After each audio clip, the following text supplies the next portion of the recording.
I think you're ready to know who your father is. It was my wedding day. I was 35 years old. Ready? What quantified being ready? You said you didn't know who it was, I asked her. No, I did know. I just wasn't sure whether you should, but I am now. His name's Clarence Kelsey. You can Google him if you like. We had a private dressing room at the reception. I'd popped in there to freshen up, and when she closed the door behind her, I could feel the champagne curdling with a Norwegian fjord halibut, and I threw up into a hat box. I was pleased to see that it was hers, but I hoped that she wouldn't know it was me. It was right before the cutting of the cake, and I felt angry that I smelled of vomit while I kissed Jacob for the photos.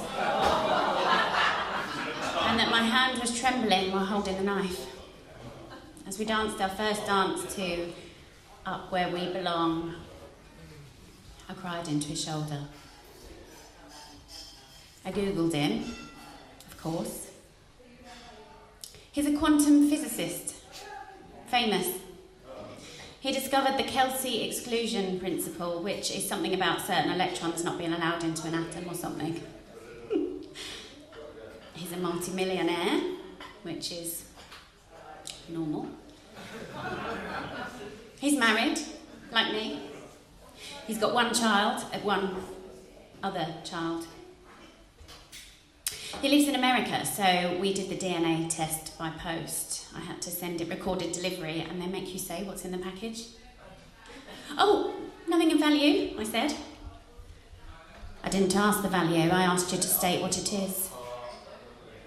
Bitch. Saliva swabs to prove that a famous millionaire is my father. I spat the words at her wide-eyed, showing their redness due to the previous night's lack of sleep.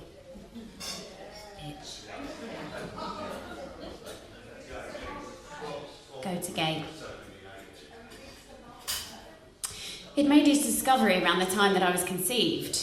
You'd have thought he'd been too busy. It was ironic that Tilda had been working on her own exclusion principle ever since.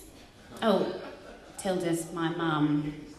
She preferred me to use her first name. It was easier in the cult. We were all family, so it was best that we didn't use language that differentiated blood relatives. It made it less complicated, for example, when I looked after the children of my mother's husband by his other wife. Because I did struggle with it, you see. I knew it felt wrong. And of course I didn't realise at the time, but I had the scientific brain. I couldn't help but create and test hypotheses about the world around me.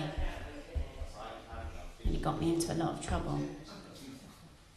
I knew I had to get out. So I smuggled in books and I taught myself the English curriculum. I sent off for exam papers and I sat myself the exams and I marked those exams and I put the grades I gave myself on my CV, and at 18 years old I arrived in the UK and I went to a payphone and I called the man who'd been my dad until I was 1.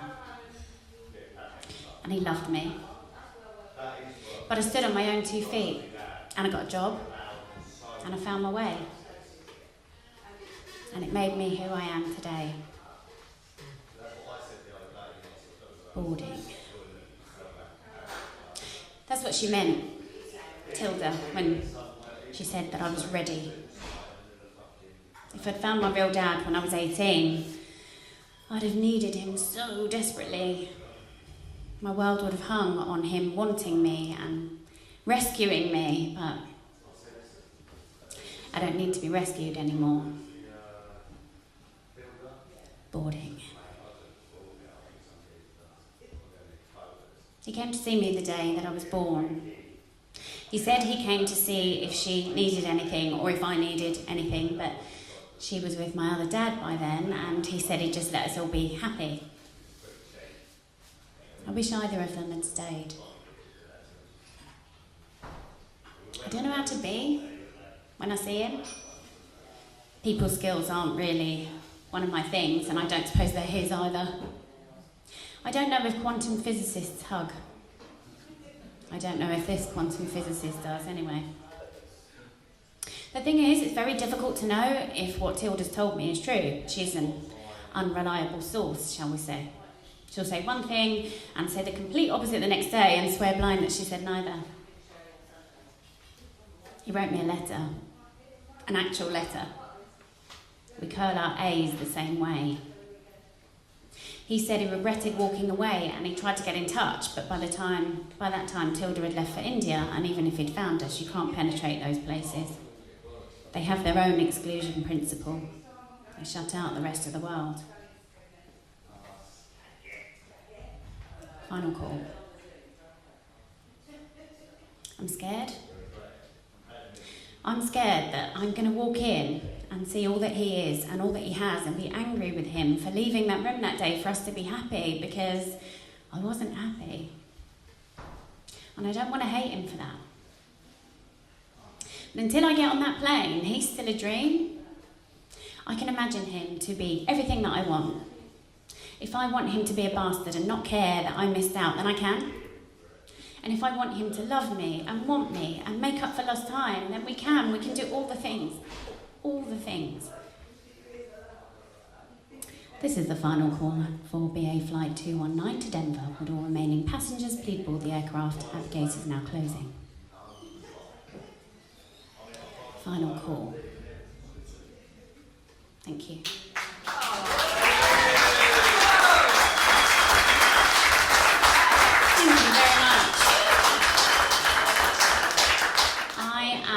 Going to read you a little poem, which is called Daphne. I'm Daphne, my darling, how do you do? No, I don't think we met, couldn't be, I'm brand new. You know, sometimes I find when one looks familiar, you're simply mistaken for somebody similar. No, darling, I'm happy to be dressed quite plain. What do you mean, my identity? I'm wearing my name. I prefer to be natural, no offence, you look fab. I just mean there's some ground between psychedelic and drab. No, darling, just saying, it must be got right. Some huts at the top are a terrible sight. One of them's brown. Is there anything duller? And one hurts the eyes. For Pete's sake, pick a colour. One's been painted, then left. It looks awfully tatty. I'm just stating the facts, I'm not being catty. No, for now I'll remain as nature intended, and when my design's been considered, I'll wear something splendid. A mural, I imagine, by a local artiste. I do have a penchant for going off-piste. A mermaid, perhaps, or god of the sea, striking and strong, with mystique is so me. Anyway, darling, it's a pleasure to meet. Can't wait to get settled on this bit of beach. Families and doggies, jokes, japes and joys, fishers and boats and windmills and boys, runners and swimmers, picnickers too, and when they're all gone, just the air and the view. So thank you, my darling, for saying hello, but must dash and get set for the lightning show. Thank you.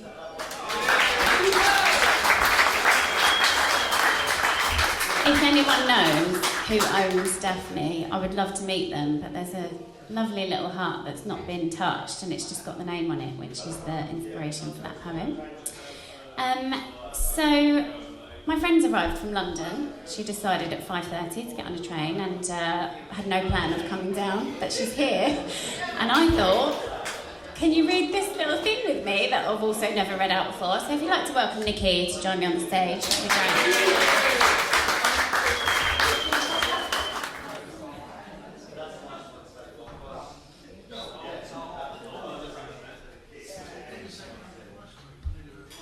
You okay there, love? Sorry? Are you all right? Oh, yes, thanks. Just, you look a bit lost. No, I'm not lost. Looking for someone? Not exactly. I just wondered if I could help. No. No, thank you.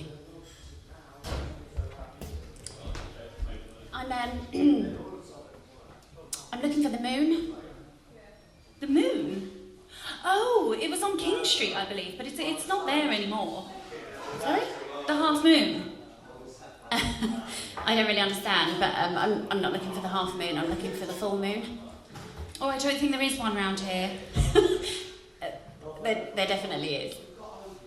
Well, I'd be very surprised to find it. I've lived here for 10 years and I've never seen it. Sorry, you've never seen the full moon? No. Although, to be fair, I never saw the half moon either. It was a bit before my time. I've only read about it. The moon. It should be right here. We should be looking straight at it. Are you sure you're in the right place? This is Pegwell Bay. Yes, I came here especially. Bizarre. I've got something to relinquish. Oh, right. And it has to be at the full moon, does it? Well, that's the idea. With a few drinks? Well, yes, I was planning on toasting it with a drop of red wine, actually. Although, toasting probably isn't the right word. Not sure if a toast is purely celebratory. I don't think it has to be. I think it can be a remembrance. Doesn't have to be a happy one, I suppose. No, not the right word then. I'm relinquishing to forget. Relinquish. Put it all behind me. Move on. Oh, right. You'll need a fair bit of wine then, to forget. Oh, more ceremonial, really. I've done my fair share of drinking to obliteration of thoughts. No. Tonight is a positive step. Acceptance. Right. Well, I wish I could help you find it then. I'm stumped, really. Thank you. Me too. It's so clear tonight, it doesn't make any sense. I felt really ready, you know? I'd geared myself up. I had a picture in my head of how it would be. I'd visualised it. Right, the ceremony. Yes. So what's actually involved in it then? Well, it sounds a bit out there, but you light a small fire and then you write down the things that you want to let go of and you burn them to release them. Blimey, and they don't mind you doing that at the full moon? Well, it's nobody's business, really. It's a personal thing. It's not hurting anybody. Oh, no, of course. And I'd already written mine down. I have a lot. Variations of the same thing, really. Right. Can you light a fire, then? Yes. I'm happy to say that I can. It's one of the things that I wanted to do by myself, to prove that I can be self-sufficient. He never trusted me with it. Oh, well, good for you. I won't pry. Maybe you could have the ceremony here anyway. I mean, you could do it here, I suppose. Do you know what? You're right. You're absolutely right. I mustn't let this stop me. It doesn't always have to be perfect. I can do it anyway. She's there, even if I can't see her. Probably his doing. He has to control everything. Has to have the last laugh. Well, no, I'm going to do this anyway. I don't need to see her to know that she's my witness. She must be here. She must be.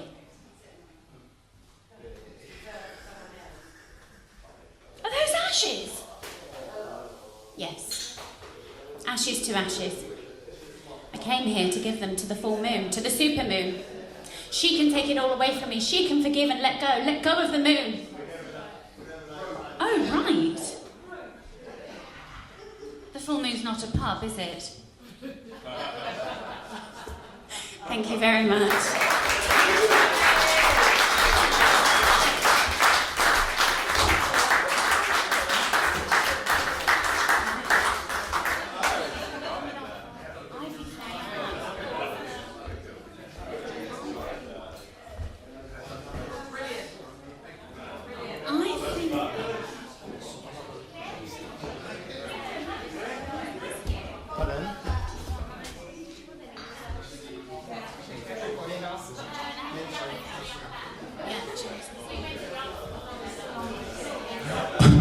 Okay, folks. Usually Archie's on after. I'm on after Archie, and it's usually like high toast. This is quite nice for a change. Can we give it one more time for Sherry Newton, please? Thank you. And can we welcome back to the stage, Nikki? Come on! There we go.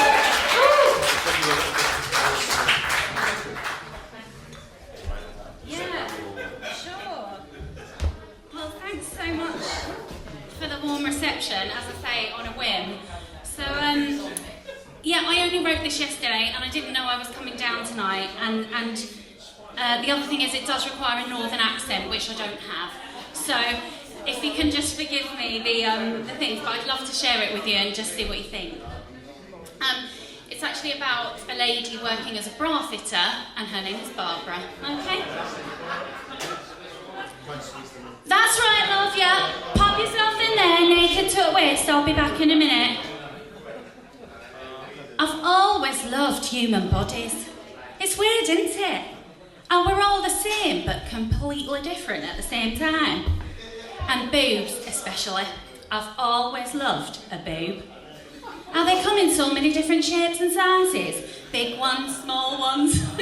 Yeah, that's right. I remember seeing some of them postcards when I was young, you know, the rude ones, you know, them, twisty racks at Seaside. Not in England, of course, we're much too prudish for that, or we were back then. No, we were at Caravan Park at south of France. I've looked at this rack and I can't believe my eyes. There's naked boobs all over it. A rack of racks, I suppose. There's topless sunbathers, wet t-shirt competitions, and there's one, I'm only 10 years old and I cannot believe it. There's a close-up of one with makeup all over it to look like a mouse. Eyes on the top, teeth on the bottom, and a set of black lines come off at nipple for at whiskers. I were transfixed. It were like looking through a window into a magical world I'd never seen before. I couldn't imagine that I'd one day have a pair of my own. I mean, after having my kids, mine are more like a pair of spaniel's ears than a mouse's nose, of course, but you know what I mean. So I know it might seem weird fitting bras for a living, but it makes sense for me. I've worked in this John Lewis 35 years. Don't know what I'll do when it closes. My dad couldn't understand it, of course. Get a real job, Barbara, he'd say. There's vacancies down at Barclays. Don't you want to do something important with your life? By important, he meant better paid, of course, and respectable, something he could boast to his mates about at the football club. But he don't have the same idea of what's important as me. My dad will never know the feeling I get when a woman walks out of here feeling good about herself for the first time in a long time. Looking in a mirror and liking what she sees, feeling she can take on the world. That's what a good, well-fitting bra can do for you. Purveyor of confidence, that's what I am. I used to dream about having my own store. I wanted to make a place where women's bodies would be welcomed and celebrated, where it's okay to be how you are. Barb's Babylons. That's what I were going to call it. Even planned out the signage, labelling the shelves, everything from fried eggs to pomegranates, right the way up to watermelons at end. Of course, I never had the money to set it up. Twins came along and we couldn't take the risk. But I've bloody loved my career and I've seen it all. See, most women are wearing entirely the wrong bra size in the first place. They've overestimated or underestimated the breadth of their back, and they're using the cup sizes to try and make it work, which it doesn't. Give me a tape measure, a stool, and a good selection of fabric, and I can take 5 years and 2 stone off a woman in 10 minutes. I'll never forget the first time I met Sandra. She came in here with the biggest boobs I've ever seen in my life. Massive weight. She'd been lugging around for 20 years, giving her backache and all sorts. Half an hour and 20 brown options later, she's emerged from the curtain with a smile that could have stopped traffic. The 3 of us are here! She skipped out that room saying she'd never felt so good in her life, and I've seen her twice a year, every year since. It's not all happy hooters and magical mammaries, though. I've seen the crestfallen face of a 12-year-old when I've told her she's a double D. All her friends are still walking around in tank tops, and she's just understood why grown men are looking at her in the street and boys in playground won't leave her alone. I've spent 20 minutes coaxing a woman out from behind the curtain because she'd lost 6 stone and felt so ashamed about the stretch marks on her bust she couldn't even bear for me to look at him. And of course then there's the women that have had some mastectomies. To save their life, they've had to chop their own flesh off right down to the bone. Universal symbol of femininity gone, just like that. They're looking down at a body they don't recognise and wondering if they'll ever feel sexy again. I can give them that chance. I can't take the pain away, but I can give them one small way to move forward. And sometimes one step makes all the difference. Oh, yeah, that's right, lovely. Yeah, just finding a few more shapes. Of course, with media and social media and what they call it, filters, the pressure on women to look a certain way. And it's completely unreasonable what we're asking ourselves. I mean, if you think about it, in the 90s we all wanted tiny tits, didn't we? Couple of bee stings under a vest top and you'd be happy. Next thing we know, it's early 2000s and people are having implants so heavily inflated they could have brought the Titanic safely back to the shoreline. Well, one body can't be both and you get what you're born with, so which is it? The young ones, they don't even want to say if they are a man or a woman now, do they? And you know what? That's okay by me too. You do you, that's what I say. Everyone who comes into my changing room gets treated exactly the same. I've had trans men and trans women in here desperate to look away in the mirror that they look in their soul. So whether it's a bandeau to flatten without causing pain or the perfect fit to support a most natural looking fake breast, it's my job to help make that dream come true. And if I can make them feel a little more themselves, just a little more comfortable in an uncomfortable world, well then I've done my job, haven't I? Right, well I think that lot will have to do. Can't be standing around here gassing all day while she's got her wangers out waiting. But I've enjoyed talking to you today, and do you know what? It's made me think.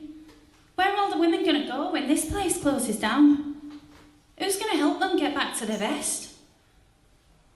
I'll get a little payoff when they finally let me go. 35 years of service, got to count for something. I were going to pop it in a savings account and wait for a rainy day, but maybe I want to spend it on spreading a little sunshine instead. Perhaps Babylon's isn't just a pipe dream after all.